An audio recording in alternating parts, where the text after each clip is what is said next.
there again. So my mama jumped up. Whew. And we in the next room. My cousin, my brother, and I, we in the next room. I was sleeping. My cousin was asleep. But I don't know if they were up or not. But I was sleeping. And with the commotion that was going on, when we heard the commotion, we jumped up. And my brother, he got up and he went into the room and stood in the doorway while my dad had the knife stabbing my mama, cutting it in the back of her neck. My mama trying to grab the knife and take it to her because she thought that he was trying to stab my sister too with the knife.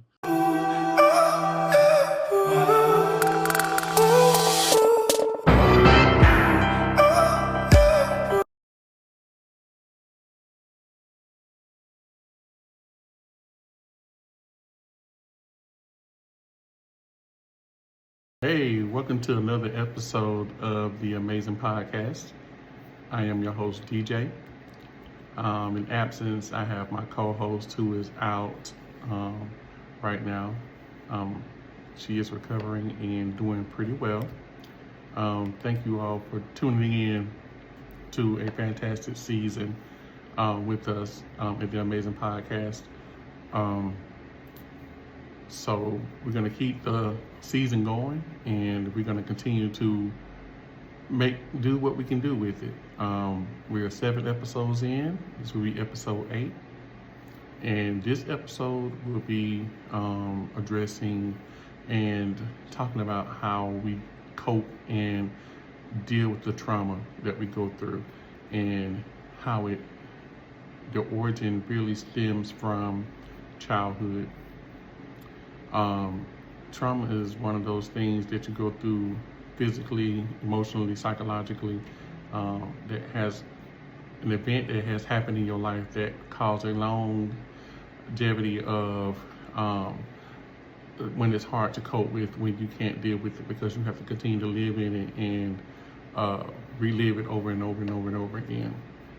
And this is something that we really don't talk about in the Black family household. Neither do we really go to seek counseling for it. Many people do. Many people go to talk about it and they share their experience. I know for me, this season alone with season 1 doing the Ammezing Podcast, that this has been a very therapeutic way of sharing experiences.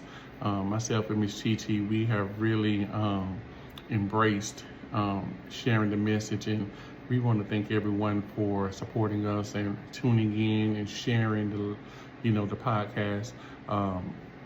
It's very good experience to be able to talk about it and really to get it out your system. So for me, starting this podcast is my therapy. It has really helped me embrace a lot of things that I thought I was aware of, that I wasn't aware of, but I am aware of, and things that I continue to work on.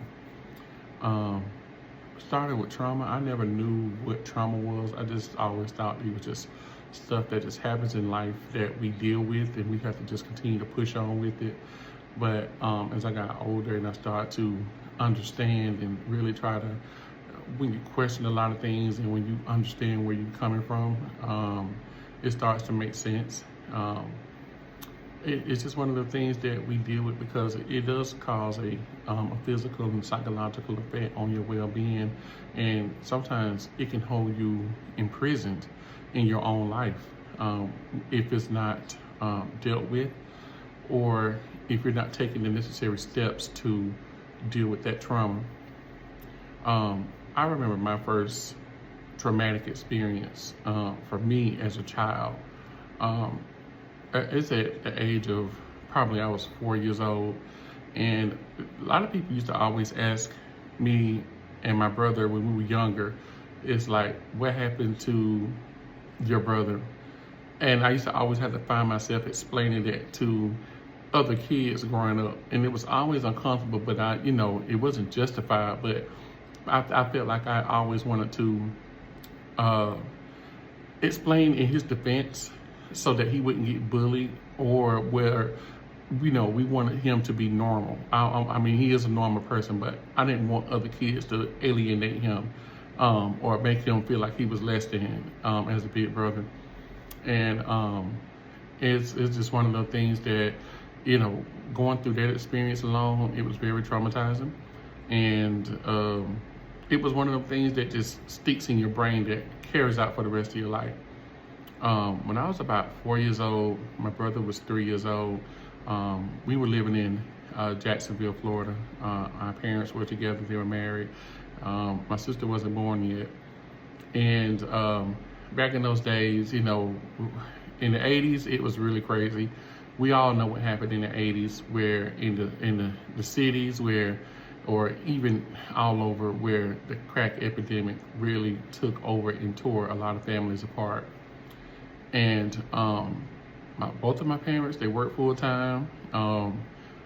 You know, it's one of them things where responsibilities to get taken care of. My dad didn't take care of the responsibilities he was supposed to take care of when we were children, when we was little. He was more interested in partying and trying to have his fun, and I guess be in this new marriage of being a dad. You know, with me being 4 years old, my brother 3 years old,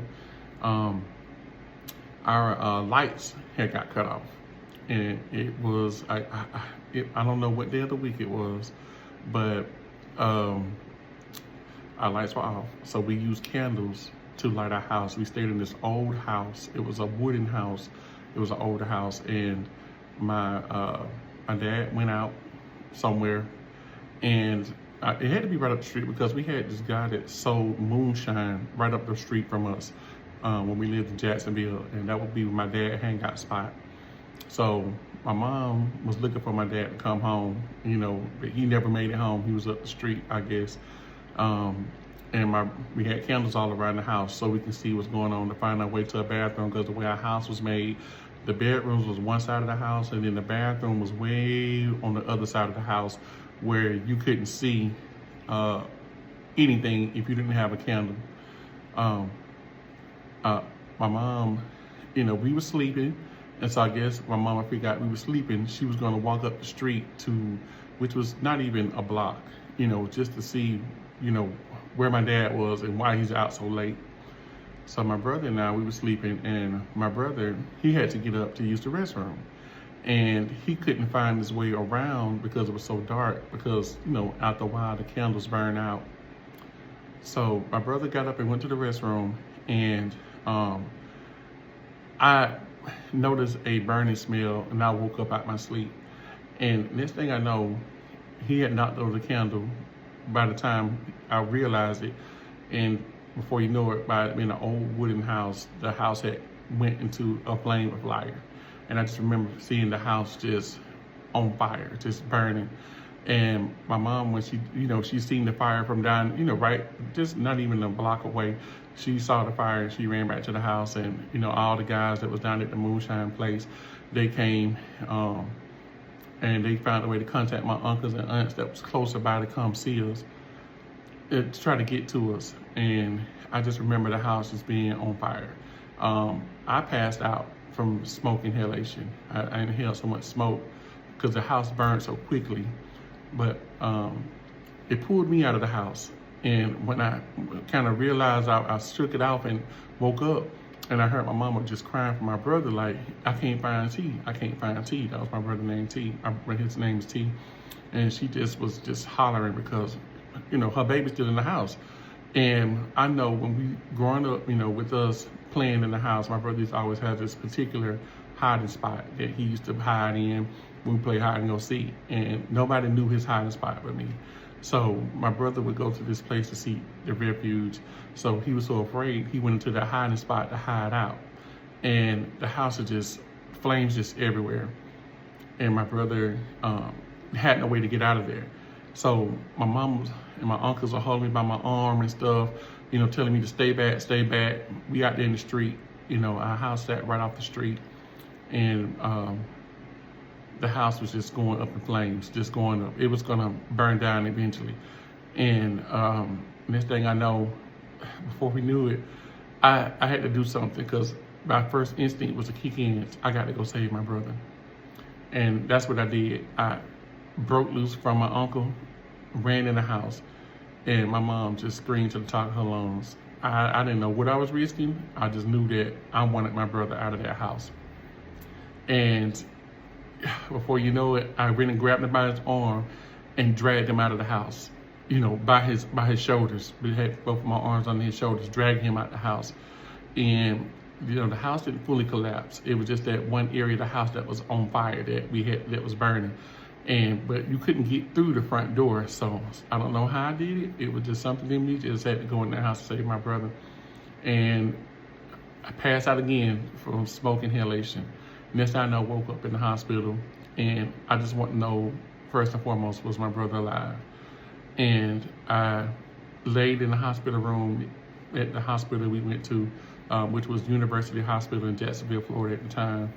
And I laid next to him, and I looked over, and he looked over at me, and it was kind of like we just had this sigh of relief, like, we made it, thank you. It's just such a gratitude look that we had as kids, being 3 and 4 years old. And just experiencing that trauma alone, just watching the house burn and not knowing if I was going to lose my sibling or not, it really did something to me, being a 4-year-old kid. And I just really wanted to kind of express that, because a lot of people, they never knew how did, we get burned, how did we got burned when we were kids. I didn't experience so much because I was pulled out of the house first, but my brother, by him being in there so long, and the fire was getting to him so much where it was melting his skin on his forehead and on his hands, because he had his hands covered up over his face while the fire was going. And that's how you would see, if you know my brother, he had the burnt marks on his hand and on his forehead and on his backside. And I got burnt around like my forehead and my ears, but not so much. That was probably from like the heat when I was saving my brother. And I just remember us being in the hospital for a few days, getting treated. And of course, Duval County DPACs got involved. And, because my dad and my mom went in there, they considered that neglectful, and we had to go stay with our grandmother for a couple of months. And I just remember my grandmother used to always just talk to us. This was my dad's mom that we had to go stay with, who lived in Jacksonville as well. And I just remember her just putting cocoa butter on our head, singing to us, letting us know everything was going to be all right. It was just so much that my mom had to go through in order to prove her being a worthy parent and prove that she really took care of us. And it was just an incident, a mistake that was made because she was just trying to get her husband to come home and, trying to make sure her kids were okay. And it was just one of those things where in life we don't understand as kids, but as adults, my mother, at the age, my mama probably no more than 23, 24. No, she probably was like 25 years old, 26 at the time. My dad was probably like 28 years old at the time. So they're young, they're trying to figure it out. My dad's still trying to have his younger days, still trying to party and stuff. I don't, to this day, I don't blame any of them. I don't blame my mother or my dad for the incident. When I was younger, I used to always thought it was my dad's fault because he should have been home. But, now that I'm older now, it's kind of like, I made a lot of silly mistakes in my 20s, but I think with children involved, and it's a different time now. Back in the 80s, it was, you can leave your child in the house, and not go out and party, but it was a different time back in the 80s, back then. So experiencing that trauma alone, it did something to us, because as we were going into, pre-K and going into elementary school, I always had to find a way to defend my brother, as way as not make sure nobody's bullying him and make sure that he was okay, because I always was his protector growing up. And just experiencing that was something deep and something serious. My brother, he still carries his scars to the day. I still have my scars. It's not as visible, but those are scars that we can't get rid of. Physical scars. We never went to get counseling or seek any help about it. We was a close-knit family, so we had a huge support from our family when it happened. My great-grandmother, all my aunts and stuff that came from Georgia to come check on us. And so we really had a really strong support system in that. My mother had to really fight really hard to get us back. And we ended up going back to the house. They got fixed up, they patched it up, whatever. and we ended up moving back in the house eventually. So that house just always it was home for us, but it always used to give me the creepy vibes because this is where our trauma that we still living in this house, but this is what almost took my brother and myself out of this world because of, that event that happened. Growing up in Jacksonville, Florida, especially with my parents being, on and off, there was a lot of domestic violence in the house. It's not to the point where I'm embarrassed to talk about it because there's a lot of people who have experienced domestic violence between their parents. They can drink and have fun on Friday nights, and before that next week is in, and by that Wednesday or that before the weekend's in, it's an argument that's going to break out. Something's going to happen. People being a couple, people being a people, and that's what happened between my parents. My dad, he had gotten into a lifestyle where he abused drugs as we were children, and he had this jealous spirit because he used to always accuse my mom of cheating on him or having another man on the side when my mom, all she did was just went to work, came home, took care of us as children. And this is probably like mid 1980s, before my sister was born. And he was just so jealous about, of a lot of things. And he used to just say the craziest stuff that some things that children shouldn't be hearing. And, at the end of the day, I still love my dad, but it's kind of like, as a child, I'm confused because I want my dad to be in the house. I love my dad. I look up to my dad because I want him to be the best, but it's kind of like, I don't like it when he makes my mom feel less than or accuse her, or, how sometimes, parents bring their children to the argument. He used to always include me into the arguments. Like, he used to call me Hoppergrass because I was so small and skinny. So he said, Hoppergrass, your mama got a boyfriend, don't your mama got a boyfriend? You could tell me. And he used to try to force me to tell him that my mom had a boyfriend. And it used to be so uncomfortable just answering the question because I'm so afraid, because I'm afraid if I say the right answer, he gonna get mad with me. He gonna beat her up anyway. And if I say the wrong answer, it's kind of like, it's going to be even worse because it's like, see, I told you, our own son said it. I just want you to be quiet and just stop doing what you're doing and stop accusing my mom so we can just get this over with. And, I experienced a lot of domestic violence growing up in the household where, my dad wasn't the nicest to my mom. I watched my dad pull a gun on my mom and put it to her temple. I watched my dad sabotage my mom from going to work. He broke her key off into her car to keep her from going to work to make her money. So it's just one of them things where, as a child, me growing up in, in that early childhood age, in like, pre-K, kindergarten, first grade, that I shouldn't have been witnessing, but, it's just one of them things that I was there and I had to see it. My brother probably was young enough to understand, but he didn't understand. Eventually, my mom, my dad, my mom was always a fighter for her marriage because, my mom was a grandmother's baby. And she used to always seek counseling from my grandmother. And my grandmama, which is Big Mom, who raised my mama, who is my mom's grandmama, used to always tell her, no matter what, make your marriage work. Work on your marriage, make your marriage work. But my mom used to always try to fight to stay because she wanted that family. She wanted her sons, and now she's had a daughter now, pregnant, and had another child from my dad in 1986 to have this family, ideal of a family. So, once again, lights always getting cut off, no food in the house, because my dad had a good job. He worked for the city. He had worked for the city of Jacksonville. I mean, when he was good, when he's sober, the best dad in the world. But when it's time to party and be irresponsible, he was just a whole total different monster to us.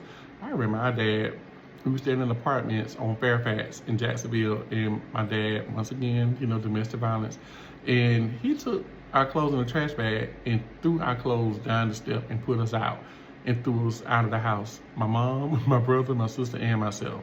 All because he got mad with me because I wouldn't tell him that my mom had a boyfriend. And the only place for us to go to seek refuge, to seek shelter, was with my grandmother, and my granddaddy used to be so upset. And my grandmama used to be so upset with him because they can't believe that this is their child behaving like this, treating his wife and his family like this. And they used to wear him out. But my granddaddy cool, he was just always kept it real. He looked my daddy to his face one time. He said, "You a low down dirty puppy. That's what you is. You a low down dirty puppy."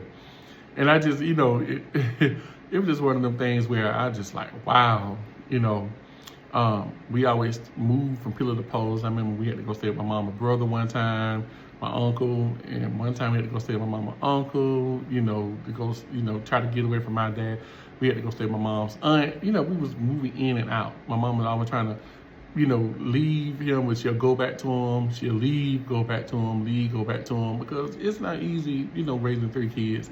So she really was trying to make that marriage work. I think this final time where she left him alone and she was trying to start her own, she ended up getting some apartments.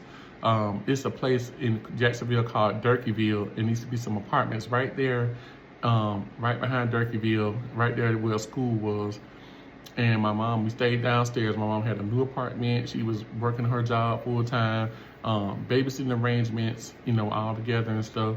She really was starting her life over, trying to get it a fresh start and trying to do it without my dad. Because, they had to go to court and all that stuff. The judge did grant him visitation rights. So my dad would come visit us on weekends and stuff like that. And so this particular day, my mama had to go to work, so she trusted him to stay at the house. He wasn't staying with us. He had his own place, but because he's our dad, he had visitation rights. He was there at the house. So he would come there and look through her stuff to see if she had other men in there, and ask us questions once again. Do mama got a boyfriend? And, it was like, no, she just go to work and take care of us. She don't have a boyfriend.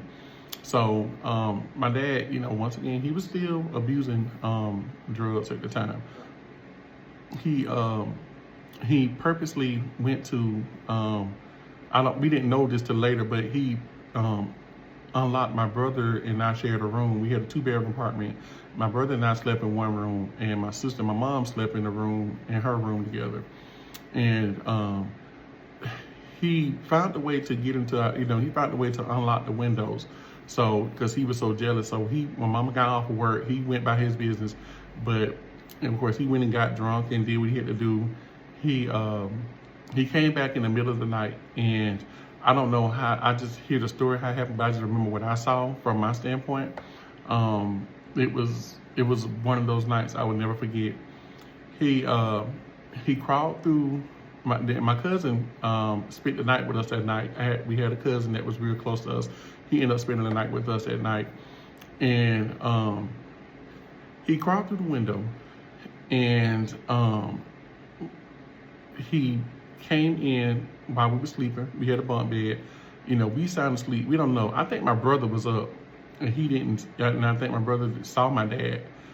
He probably had my brother to come open the window or whatever. I don't know what happened.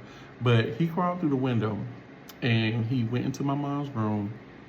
And while my mom was sleeping with my sister, who was like 1 year old at the time, he took a knife while she was sleeping and stabbed her in the back.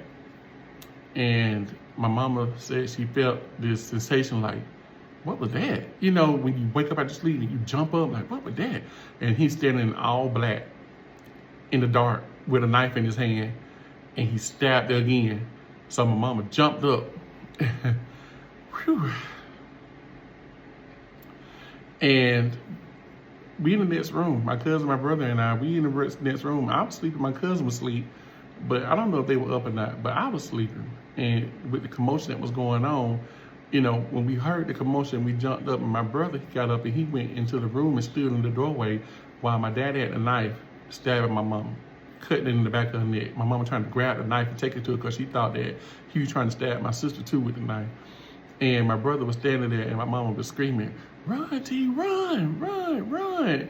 And, my brother came in the room and woke us up, and next thing I know, it just, we were so afraid because it just so much was going on in that room. We didn't know what was going on. And I woke up, I jumped up, I ran in the room and grabbed my baby sister and ran back into the room where we were sleeping at while my mom was trying to fend for her life.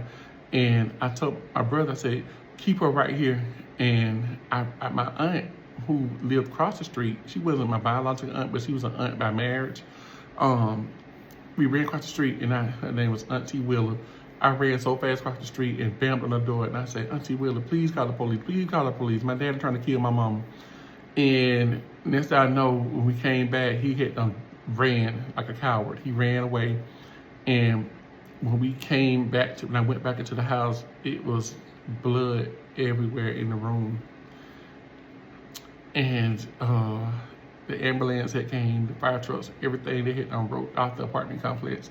It was like a real true crime scene.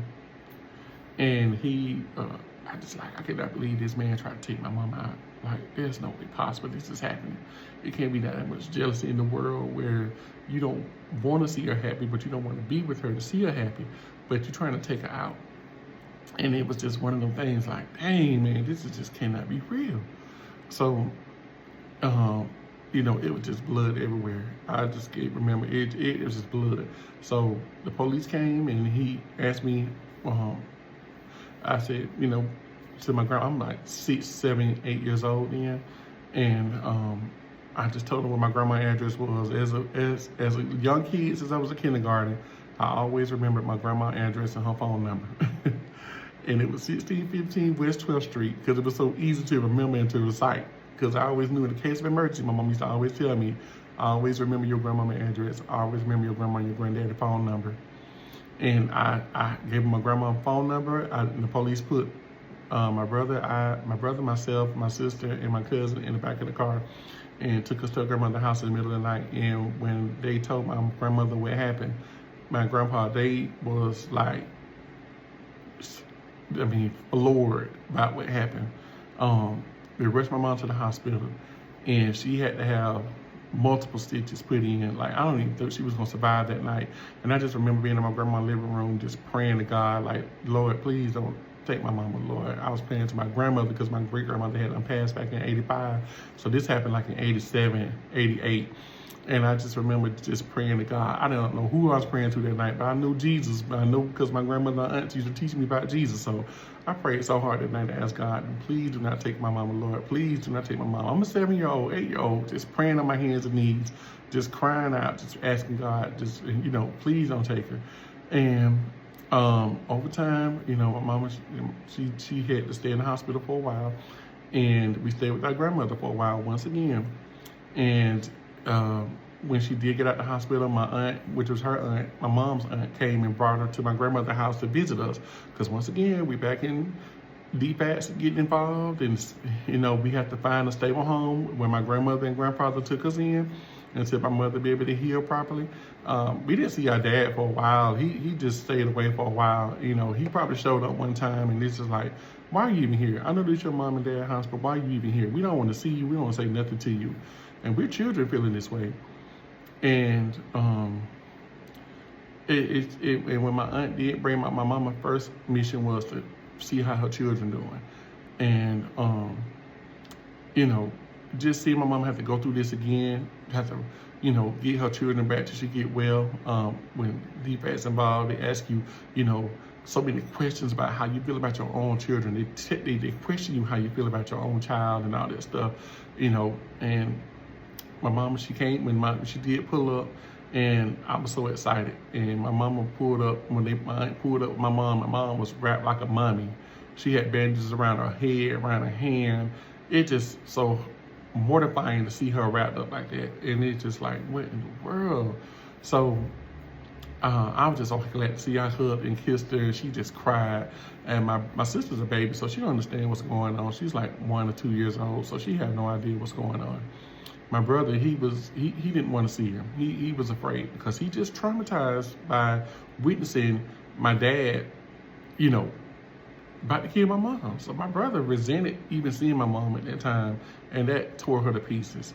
And over time, once my mom healed, she went back to work, and she just made a decision like, I can't keep doing this. I got to start a new life and start a new leaf.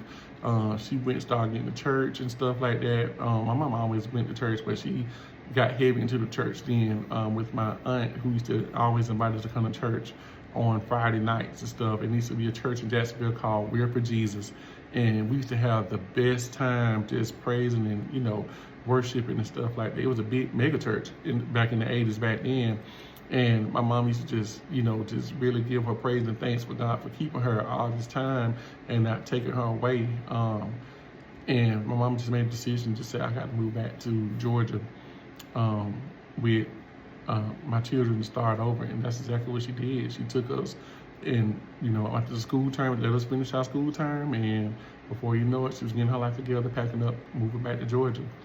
And just being that young and being in the elementary school stage to experience that by itself, we carried that with us because we didn't ever get counseling, or we never had that type of help that we needed to help us cope with that. We had the elders used to come talk to us, or my mom would always talk to us and tell us how she feels and telling us, how to stay strong and how to just continue to believe and keep your faith and stay strong, And, we just always want to stand by, our mom to make sure she was good. So in earlyhood child, for me, we went through a lot as children, living in my early childhood, whether, from my brother getting burnt to, experiencing almost a death experience, witnessing my mom almost getting killed, even growing up as a child being, with the 6, 7, 8 years old, constant molestation coming from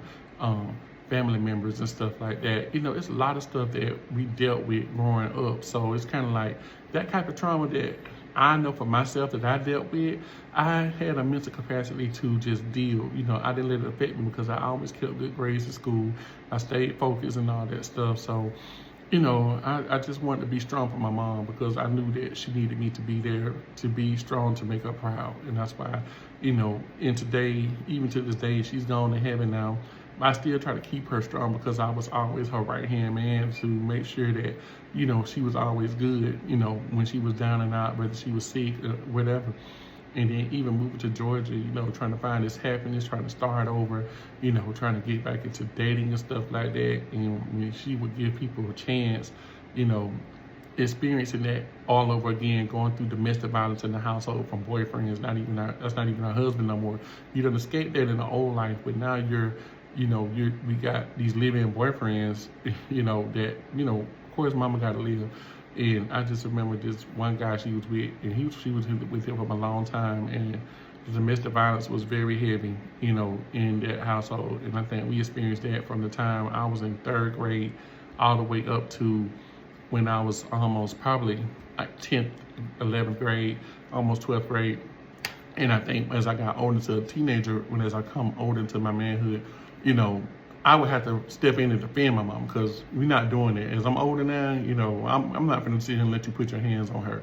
But just being that traumatizing experience over those years, for 6, 7 years long, living in a household where, these men thought it would be okay to put your hands on somebody and beat somebody up because you having a bad day or because you mad or you got your own anger issues. And, you got children in the house who have to deal with that and still got to go to school and learn and try to keep it on the hush because you don't want, the system to get involved and come into your house and asking questions like that, because my mom used to always tell us, I'm going to be okay. I'm going to deal with it. And, I think one time my sister got so fed up with it, she went and told. So she was looking like, I can't deal with this no more. But I wanted to tell, I told a couple of my teachers and stuff. I used to have this one sweet teacher in 5th grade. She's just always just like give me clothes and stuff like that. And she used to always my 5th grade teacher, I never forget. And I used to tell her about it all the time, and she just feels so bad for me. I didn't want sympathy. I just wanted to tell somebody, so what can we do to get out of the situation? How can you help us? Because this is what we go home to, now it's not happening every day, but it's come to the point like once every maybe 2 or 3 months, this is happening. And we don't have no way to defend her because we living out in the country and we can't call the police. It's crazy. I had my aunt that lived next door, and I would probably go tell her. And a lot of times people don't want to get involved with that, when it comes to family members, because I'm learning this myself in adulthood that if you get into it, if your family member get into it with their spouse and you got this vendetta, you upset with them, but they make up, but you still mad about it, it's kind of like, I'm gonna get mad trying to defend you, but you going back to the situation, now I'm still upset, but you done made up saying forgive. So as an adult, I really, truly truly understand it now. My trauma is just one of them things that I really held in for a long time. It didn't affect me as much as a child emotionally, but I know sometimes I held a lot in when it came to trying to deal with that trauma. And a lot of times I would have my episodes where I would just cry, or I would just feel like I was helpless. But I knew I had to be strong for my mom, my sister, my brother, and just try to do what I can as a sibling, and not try to, be a bad child or try to cause any more things that, my mom already was dealing with. So for the trauma for me and dealing with what I've dealt with coming into being a child all the way up to a teenager, I had a lot of things that was balled up that, because we lived in a house where we really couldn't express ourselves like that, because, the guy that my mom was dating or in a relationship at that time, it was kind of like prison. We had to bottle up our feelings a little bit. We used to have to walk on shells and stuff like that, because, he was a total brute. He was just selfish and a brute at the same time. And, it got to the point where we couldn't eat our own food. We couldn't eat our own cereal. We had to ask permission to have something to drink, not from her, not only from her, but from him. But it's like, you're not contributing anything in the household. So why we got to go through you and ask for you anything? And it was just one of them things that I wish it could have been a different situation, but it was one of the situations where, we got to deal with it. And I hope that this story can really help someone that's out there who's dealing with trauma, because everybody have their own psychological, physical trauma that they have dealt with in life. And, this is my story that I've dealt with. I can imagine, I used to always channel other people's energy. Dealing with my mom went through, then my brother went through a lot as a child. And, even as an adult, my brother lost his child, a baby. So just losing the child alone can cause so much trauma. But, I channel their energy to try to, be supportive of what they're going through. And it's just one of them things where I think counseling is one of the best things that you can do to get therapy to help you cope through these things. And a lot of people now are getting counseling now more than ever. It used to be a time you can go to church and talk to the reverend about it and, stuff like that. But it's just like now, today, we in a different world now. And there are support groups, and there are helplines and stuff like that, even through my insurance company, through my employer. They offer like grief counseling and stuff like that. They even offer counseling where they can do virtual now. So, I would say, if anybody that's out there that's going through trauma or that's experienced trauma and they haven't quite dealt with it, that trauma that you go through in life, it carries from, I don't care what stage you experience it, it's going to show up somewhere in life, and it's going to cause you to either act up, act out, or to cause you to go into a different person that you're not meant to be, whether you're driven to alcoholism or an abuser or abuser of drugs or abuser of, some people deal with trauma, sexually. Like they everybody have different ways that they have to cope and deal with stress and trauma. And if you're not dealing with it the correct way and really in the right mental state to really get this stuff done, it can really change you as a person. And you could find yourself not dealing with trauma in the beginning, or if you're dealing with trauma that you have not went and got help for, you could find yourself in a place where it carries over into your life. It spills over into your relationships. It spills over into your marriage. It spills over into the children that you are raising. And that carries that trauma to them because you haven't dealt with what you had to go through in order to cope with the own things that you had to deal with. So now it's showing up somewhere where whoever you're with or whatever you're at in life, it's going to have a cause and effect, whether it's on your relationship, the way you raise your children. It's going to be somewhere along in there where it shows up because it's going to be coped with. And now you got two different people with a cause who's trying to make something work and trying to come together, but they have these internal psychological issues they have going on that they haven't dealt with in life. And now it's causing a breakdown in your life. And I think the best time to get help is as soon as possible. I know for a fact I've seen people in my family who's carried trauma around all the way up into they 50s and 60s, and my mother was one of them. She never really bounced back from the trauma she went through with my dad, from the point of him almost about to kill her, or it's something that it did something to my mom, and she was free. She kept her happiness, but deep down inside, she used to always tell us that's a traumatic experience that she would never forget. And she used to have this fear of it's always this constant fear, because in the back of her head it plays back. That's a traumatic experience. I never experienced near death like that, but except for when I was younger in the house fire. But to have another human being that you said I do to, that you lay down and that you have children with, to try to take your life, that's a traumatic experience yourself. And I think with my mom dealing with trauma as we were going into our lives, and her trying to raise us to do the best she can as a single parent with the man in the house, not a man of the house, that trauma kind of almost instilled us a little bit, but she didn't let it show, because she used to always display her happiness and always preach and always used to tell us about and show us how to be happy, how to teach us how to treat people, teach us how to, be who she need to be, who she raised us to be representation of her. And I don't think it was a cover up, but I think when people go through stuff like that, they try to do the very best they can to not really pour it on you, but to help you understand. And so sometimes, that's why, as now, even dealing with, close friends or distant friends, I've always been a great listener, because it's just kind of like, I'm always going to be a listening ear, because it's like I was kind of like that therapy for my sister, my brother, my mom, and some of my friends growing up, because I used to always be the guy that everybody come talk to, and I didn't always have the best advice. So it's kind of like I don't offer unsolicited advice, but it's just to the point that somebody needs somebody to talk to sometimes to deal with this kind of stuff that we go through in life. It's just one of the things that I don't know. I think the trauma in my life has caused failed relationships as well.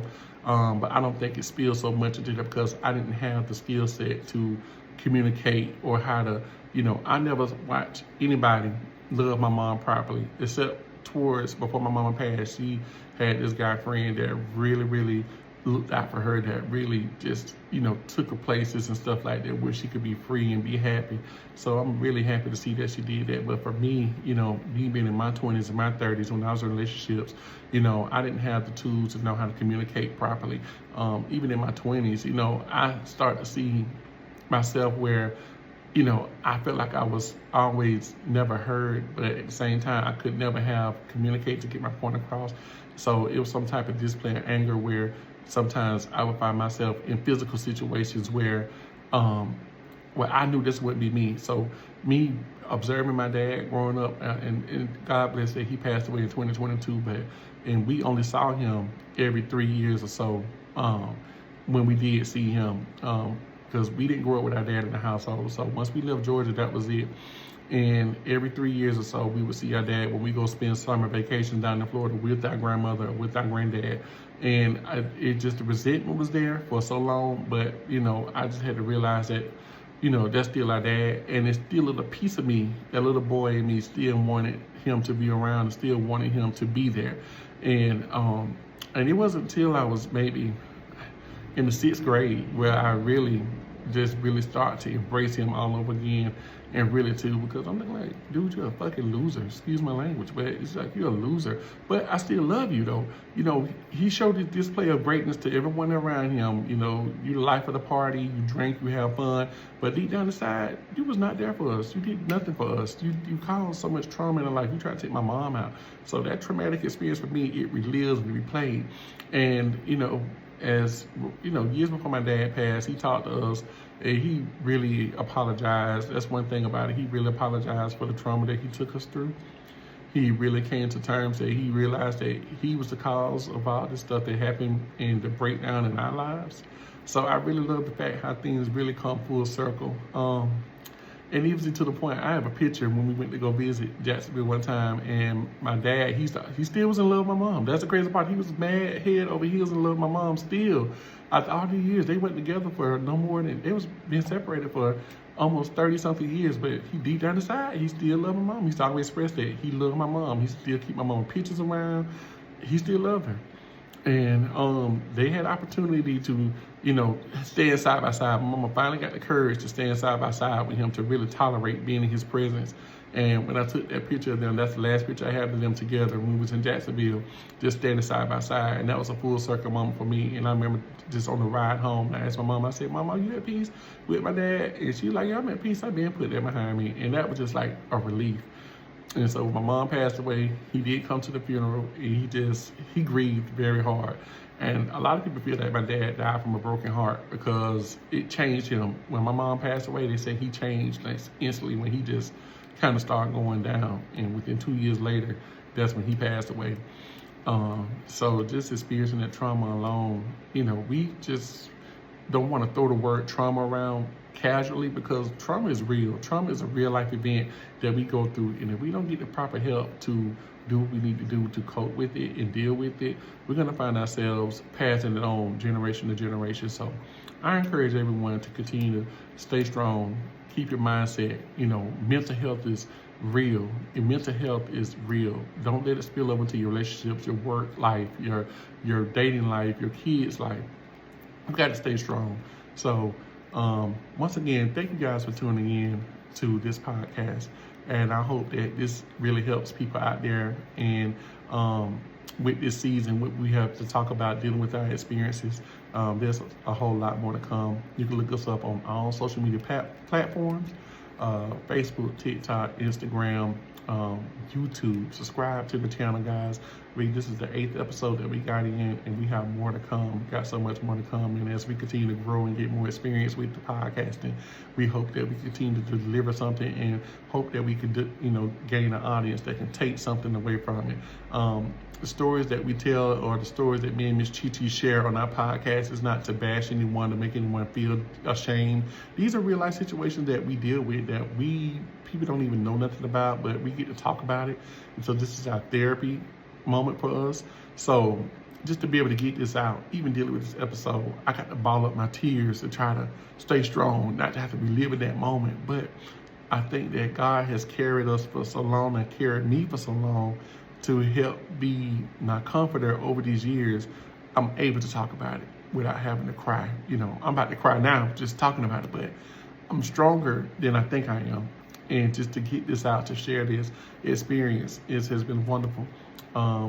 Thank you guys. Once again, subscribe to the channel, look us up, and we'll be back with more episodes. And hope you guys stay amazing. Peace out, guys. Stay amazing.